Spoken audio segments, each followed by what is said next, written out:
Shalom, shalom encore, bien-aimés frères et sœurs, que la grâce de notre merveilleux Seigneur et Sauveur Jésus-Christ soit votre partage. Bien-aimés, je bénis le nom de notre Seigneur pour encore l'opportunité de parler de sa part. Et le thème sur lequel le thème que le Seigneur m'a mis à cœur d'apporter sa parole, c'est euh, le thème suivant. Euh, c'est nous qui donnons le pouvoir au diable sur nous. C'est nous qui donnons le pouvoir au diable sur nous. Alléluia. Bien-aimé, c'est important de savoir que Dieu a créé le ciel et la terre. Il a créé toutes choses étaient bonnes. Toutes choses que lorsque l'Éternel a créé toutes choses, tout était agréable. L'homme ne souffrait pas. Il n'y avait pas la mort. Il n'y avait pas la sorcellerie, il n'y avait rien de tout cela. Mais lorsque le péché est rentré dans l'humanité, c'est-à-dire lorsque l'homme a désobéi à Dieu, alors l'homme a commencé à expérimenter les conséquences de son péché. Le Seigneur a dit à l'homme, il a dit que le jour où tu vas manger ce fruit, tu vas mourir. Ça veut dire que l'homme savait, l'homme était conscient de ce qui l'attendait. Oui, s'il mangeait le fruit. Bien-aimé, euh, le diable le savait, je dis, l'homme le savait plutôt. Et donc, bien-aimé, quand le diable est venu pour blaguer l'homme, pour, je veux dire, mentir à l'homme, et l'homme a avalé, a accepté cela. Et donc, en acceptant cela, c'est comme si tu donnes le pouvoir au diable. Bien-aimé, du moment où tu t'ouvres, tu acceptes tout ce que le diable te dit, tu lui donnes en même temps le pouvoir sur toi. Et c'est depuis ce temps que l'homme a donné le pouvoir au diable, en acceptant son mensonge. Bien-aimé, en n'obéissant pas à la parole de Dieu, Dieu, ayant déjà dit à Adam et Ève que ce n'est pas bon de ne pas manger, bien-aimé, ils sont allés quand même, ils ont mangé, ils ont écouté le diable au lieu d'écouter Dieu. Donc, bien-aimé, lorsque nous écoutons le diable au lieu d'écouter Dieu, il y a des conséquences. De la même façon, quand nos enfants ne nous écoutent pas et qu'ils font autre chose, bien aimé, nous les frappons, nous les corrigeons, nous les punissons pour leur montrer que ce qu'ils ont fait est mauvais. Parce que punir un enfant n'est pas, je veux dire, mal en soi. C'est d'amener l'enfant à ne plus jamais encore désobéir ou à ne plus jamais faire la même chose. Donc, bien aimé, oui, à partir de là, l'homme a donné le pouvoir au diable en écoutant le diable au lieu d'écouter Dieu. Parce que imagine-toi, ton papa te dit, ne fais pas ça, et un autre monsieur vient et il te dit, si tu fais ça, il faut faire ça, il faut faire ça. Pendant que ton papa t'a dit de ne pas faire ça, un autre monsieur se présente et il te dit que oui, voilà, tu peux le faire, c'est juste que ton papa, et tu écoutes ce dernier au lieu d'écouter ton papa. Donc, bien aimé, c'est ça. Quand nous écoutons le diable, au lieu d'écouter Dieu, au lieu d'obéir à Dieu, nous devenons la proie du diable. Alléluia. Parce que, bien aimé, Dieu est au-dessus de toutes choses. Dieu est au-dessus de nous tous. Que ce soit nous les hommes, que ce soit le diable, que ce soit les démons, que ce soit les sorciers, que ce soit les mystiques. En tout cas, toutes choses ont été créées par Dieu et pour Dieu. C'est ce que sa parole dit. Voilà. Rien de ce qui a été créé sans lui. Donc, bien aimé, comment nous donnons le pouvoir au diable? Alléluia, c'est de ça que je vais parler. Et comment nous pouvons lui retirer ce pouvoir-là? Parce que le diable n'est rien. Oui, c'est pourquoi, enfant de Dieu, ne crains pas les mystiques, ne crains pas les sorciers, ne crains pas les démons, ne crains pas les esprits mauvais. Bien aimé, ils utilisent juste la peur, c'est une intimidation. L'ennemi, il opère par l'intimidation. Alléluia. L'ennemi, le diable, il arrive à voir même des enfants de Dieu par l'intimidation. C'est comme quelqu'un qui vient et qui veut t'intimider et qui vient t'intimider. Quand il t'intimide et que toi aussi, tu te laisses intimider, tu deviens sa proie. Alléluia. Donc, bien aimé, il faut comprendre que Dieu a établi des principes. Et les principes, c'est que l'homme doit obéir à la parole de Dieu. Alléluia. C'est important. Bien aimé, Satan, les démons, les esprits mauvais, c'est Dieu qui les a créés. Donc, imaginez-vous, si Dieu a créé le diable, on ne dit pas que le diable, il n'est pas puissant, mais il n'est pas tout puissant. Alléluia. Il n'est pas tout puissant. Alléluia. Donc, c'est ce qu'il faut comprendre. La puissance que le diable a là, c'est Dieu qui lui a donné ça. Alléluia. C'est-à-dire, initialement, le diable était au ciel avec Dieu. Dieu lui avait donné tout le pouvoir et Dieu l'avait établi au-dessus de ses anges. Mais à cause de sa désobéissance à Dieu, Dieu l'a précipité du ciel. Et il est venu sur la terre. Alléluia. Dieu l'a fait descendre complètement à cause de son orgueil et à cause de ce qu'il a désobéi à l'Éternel. Donc, bien aimé, bref, je ne viens pas pour raconter l'histoire de Satan. Ce que je veux dire, c'est que toi qui es enfant de Dieu, Dieu t'a donné le pouvoir. Bien aimé, dans tout ce que Dieu a créé là, Dieu n'a pas créé le diable à son image. Ou je vais dire, Dieu n'a pas créé Lucifer à son image. Dieu n'a pas créé les anges à son image. Dieu n'a pas créé, je ne sais quoi encore, les animaux à son image. Il y a l'homme seul que Dieu a créé à son image. Donc, voyons combien de fois Dieu accorde de l'importance à l'homme. Voyons combien de fois l'homme est puissant. Alléluia.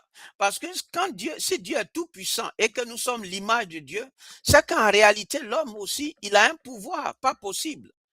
Alléluia. Mais pourquoi l'homme ne peut pas manifester ce pouvoir-là? C'est à cause du péché.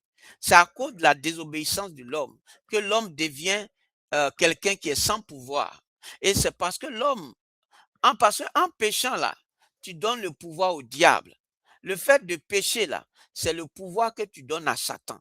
C'est-à-dire le pouvoir que toi tu as là, c'est ça que tu donnes à Satan. C'est pourquoi Dieu nous dit là de ne pas pécher. Dieu dit de ne pas pécher, mais ce n'est pas un problème. Si tu es tombé dans le péché, il faut ressortir de ce péché-là, c'est-à-dire répands-toi rapidement, demande pardon à Dieu et Dieu va te rétablir dans ta position de quelqu'un qui est puissant. Alléluia. Alléluia. Donc, bien aimé, on ne peut pas être fait à l'image de celui qui est tout puissant et être des gens qui sont sans puissance. Alléluia. On ne peut pas être fait à l'image du Créateur suprême qui est tout puissant et nous les hommes, on ne peut pas ne pas être puissants. Alléluia. Mais pourquoi l'homme n'est pas puissant? Et c'est ce que j'ai raconté jusque-là, bien aimé. Alléluia. Donc, il faut comprendre ça. Alléluia. Donc, Satan n'a pas de pouvoir sur toi par défaut. Satan n'a pas de pouvoir sur toi par défaut. Alléluia. Donc, il ne peut pas simplement décider un matin de détruire ta vie, de briser ton mariage, de voler ta santé, de bloquer ta destinée, sans raison, sans motif, sans permission. Alléluia. Donc, il a besoin d'un accès. Et cet accès-là, dans la majorité des cas, c'est toi qui le lui donnes. Alléluia. Donc, ce n'est pas pour te condamner, bien-aimé, c'est pour te responsabiliser. Parce que si c'est toi qui lui as donné ce pouvoir, c'est toi aussi qui peux le lui retirer. Alléluia. Donc, bien-aimé, dans Éphésiens, excusez-moi, dans Éphésiens chapitre 4, Paul écrit plutôt dans Éphésiens chapitre 4, verset 27, une phrase qui est courte mais explosive. Il dit que ne donnez pas accès au diable dans Éphésiens chapitre 4, verset 27. Ne donnez pas accès au diable. Donc le mot grec traduit par accès, c'est topos, qui signifie un lieu, un territoire, une place, un espace. Alléluia. Donc, c'est un thème géographique. Donc, Paul dit, ne lui cède pas de territoire dans ta vie. Alléluia. C'est ce que l'apôtre Paul veut dire. Et le verbe donner, c'est didomi. C'est l'impératif présent. Ce qui signifie cet accès ne lui est pas accordé automatiquement. Il doit être donné par une action délibérée ou par une négligence. Alléluia. Donc, bien aimé, Satan opère dans un cadre légal. Alléluia. Satan opère dans un cadre légal. Que ce soit toi qui lui as donné accès, que ce soit tes grands-parents, mais forcément, c'est parce que quelqu'un lui a donné l'accès. Alléluia. Lui a donné le pouvoir. Alléluia. Donc, bien aimé, c'est ça, c'est ce qu'il faut comprendre. Le premier point dont je voulais parler, c'est la première façon dont nous donnons accès au diable. C'est par le péché. La première façon, c'est par le péché délibéré et non confessé. Donc, quand on pêche délibérément, sachant bien que la parole de Dieu dit de ne pas faire telle chose et qu'on le sait et qu'on le fait de manière délibérée, et qu'au lieu de se confesser, demander pardon à Dieu et revenir à Dieu, on se plaît bien dans ce péché délibéré, alors on donne plein pouvoir à Satan. Alléluia. Donc c'est la porte la plus large et la plus utilisée. Alléluia. Donc bien aimé, par exemple, la colère. La colère, je vais lire dans Éphésiens chapitre 4, verset 27, il est dit, ne donnez pas accès au diable. Donc le contexte immédiat de ce verset est révélateur. Paul vient de parler de la colère non résolue, que le soleil ne se couche pas sur votre colère. Et il enchaîne pour dire, ne donnez pas accès au diable. Donc, la colère gardée est une porte. Alléluia. La colère, c'est pourquoi on voit souvent les sorciers utilisent la colère. Il ne faut jamais te mettre en colère vis-à-vis d'un sorcier. Le diable, en général, utilise la colère. Il travaille beaucoup sur la colère. Et les sorciers qui sont des agents du diable utilisent la colère. Donc, qu'est-ce que les sorciers font? Ils posent des actions pour t'amener à la colère. Parce qu'ils savent que c'est la colère là qui va leur donner porte d'accès. Donc, beaucoup aujourd'hui d'enfants de Dieu ont utilisé la colère. Et c'est la colère là qui a donné accès au diable. Pour que le diable puisse amener ses agents qui sont les sorciers à s'attaquer à ta vie. Souvent, bien aimé, c'est ça. Quand tu as colère, la colère gardée est une porte. La jalousie entretenue est une porte. Le mensonge habituel est une porte. L'impudicité, la fornication est une porte. L'orgueil est une porte. Donc, bien aimé, dans 1 Pierre chapitre 5, verset 8, votre adversaire, le diable, cherche qui il dévorera. Cherche qui il pourra dévorer plutôt. Bien aimé, chercher, c'est-à-dire que le diable examine. Il observe, il t'observe, il t'examine. Il essaie de regarder dans ta vie quelle porte il va ouvrir. Si tu aimes femme, il va utiliser femme. Si tu es quelqu'un, tu aimes la colère, c'est-à-dire tu te mets facilement en colère, il va utiliser la colère. Donc, il cherche une fissure, une brèche, une zone non couverte. Alléluia. Par la grâce. Parce que tu y entretiens délibérément un péché. Et quand il trouve cette porte, cette fissure, il entre. Alléluia.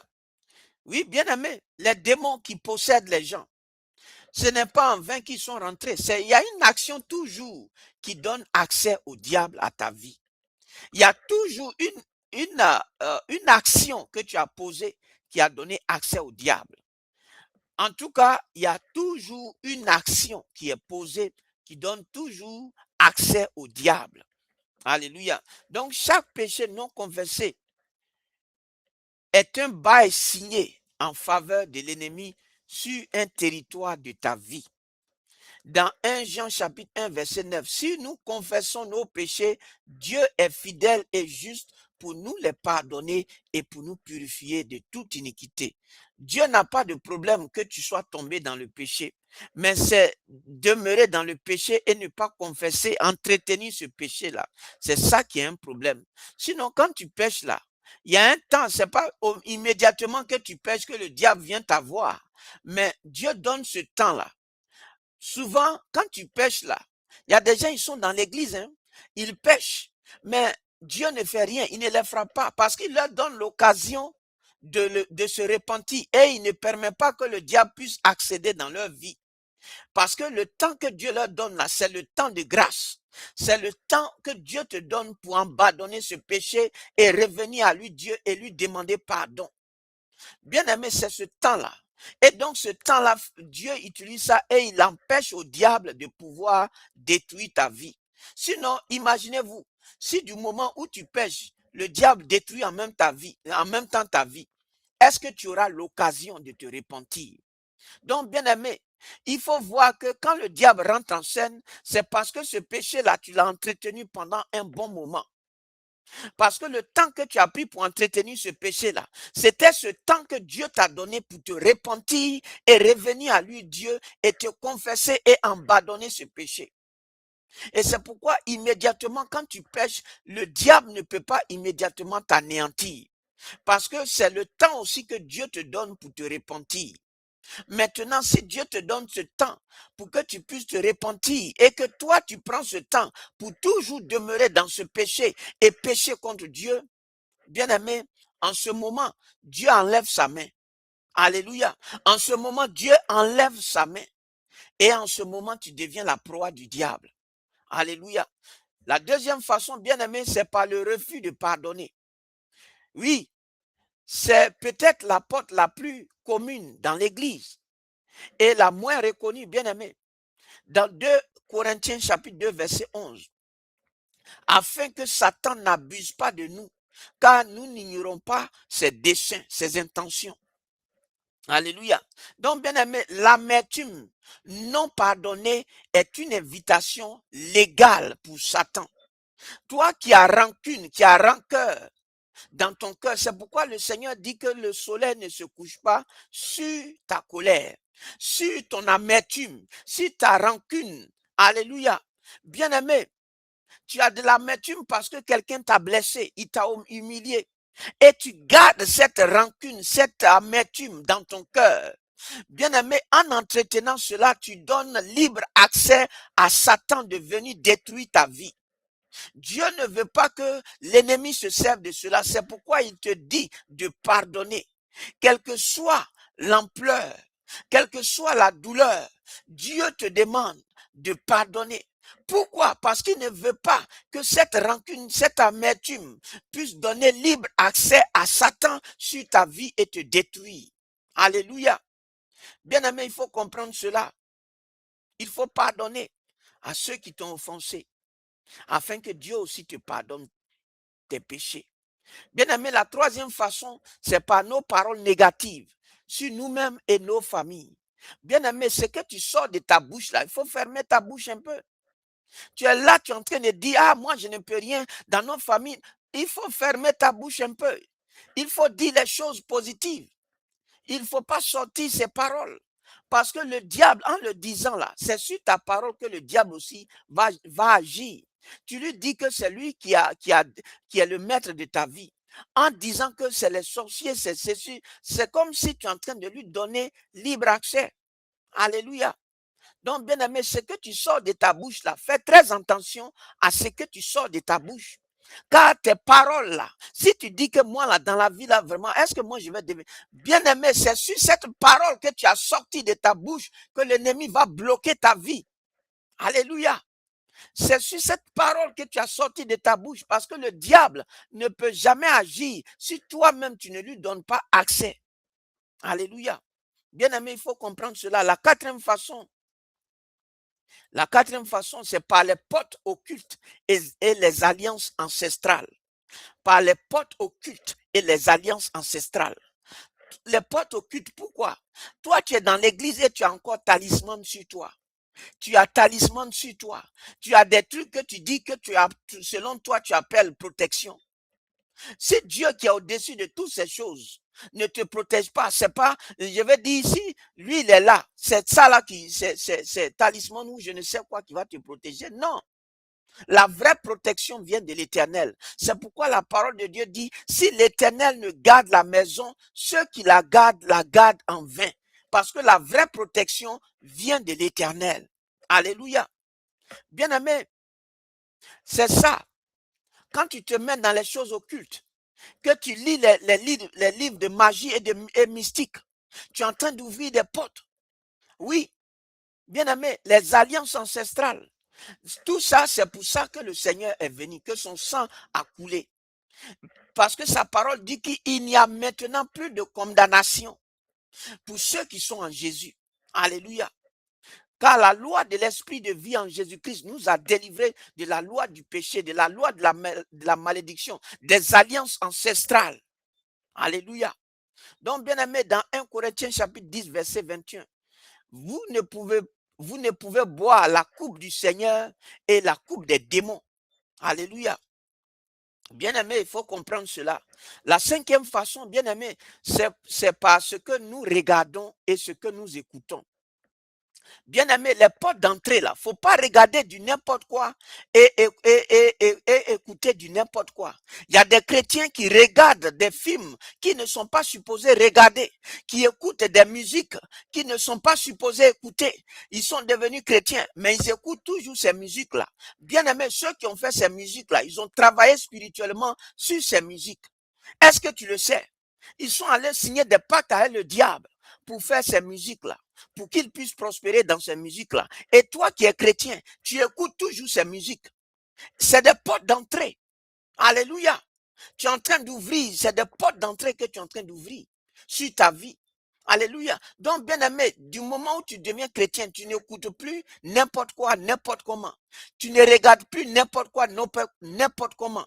Parce que c'est tes yeux, tes oreilles là, c'est des portes d'entrée. Alléluia. Tes yeux là, avec tes oreilles sont des portes d'entrée. Alléluia, dans le monde spirituel. Donc, ce que tu regardes, les films d'horreur, les films pornographiques, tout ce que tu regardes, c'est des portes d'entrée. Tout ce que tu écoutes, les musiques qui ne sont pas chrétiennes, que tu écoutes, c'est aussi des portes d'entrée. Alléluia. Il faut comprendre ça. Alléluia. Donc, bien aimé, il y a aussi par l'isolement de la communauté. Quand tu quittes tes frères et sœurs, que tu t'isoles de la maison de Dieu, toi, tu ne te mets pas à l'écart. Il faut rester dans le troupeau. Il faut rester dans la maison de Dieu. Ne t'éloigne pas de la maison de Dieu. En t'éloignant des choses de Dieu, de la maison de Dieu, tu es en train de t'exposer au diable. Alléluia. Bien aimé, l'autre façon, c'est par l'orgueil et la rébellion contre l'autorité. Il ne faut pas te rebeller contre un homme de Dieu. Il ne faut pas te rebeller contre les autorités que Dieu a établies. Parce que toute autorité vient de Dieu. Alléluia. Jacques chapitre 4, verset 6. Alléluia. Bien-aimé, il faut comprendre ça. Dans 1 Samuel chapitre 15, verset 23, on peut lire. Donc, l'orgueil et la rébellion contre l'autorité sont des portes que tu ouvres aussi au diable. Alléluia. La huitième façon, bien aimé, c'est par le manque de prière et de vie spirituelle. Alléluia. Bien aimé, quand tu manques de prier, quand tu ne pries pas, tu es quel chrétien qui ne prie pas? Alléluia. Le manque de prière, le manque de vie spirituelle. Toi, tu vas dimanche seulement à l'église, tu ne pries pas, tu ne fais pas les prières de combat, tu es assis seulement, tu dors et tu penses que le diable, il est venu pour s'amuser. Il est venu pour détruire ta vie. Et donc, quand tu ne pries pas là, tu donnes la force au diable. Bien aimé, c'est pas parce que Dieu nous protège que tu ne dois pas prier. Il faut prier. Le Seigneur lui-même, qui est notre exemple par excellence, il priait. Il se retirait, il priait, il jeûnait. Mais toi, tu es quel genre de chrétien qui ne veut pas prier et jeûner? Alléluia.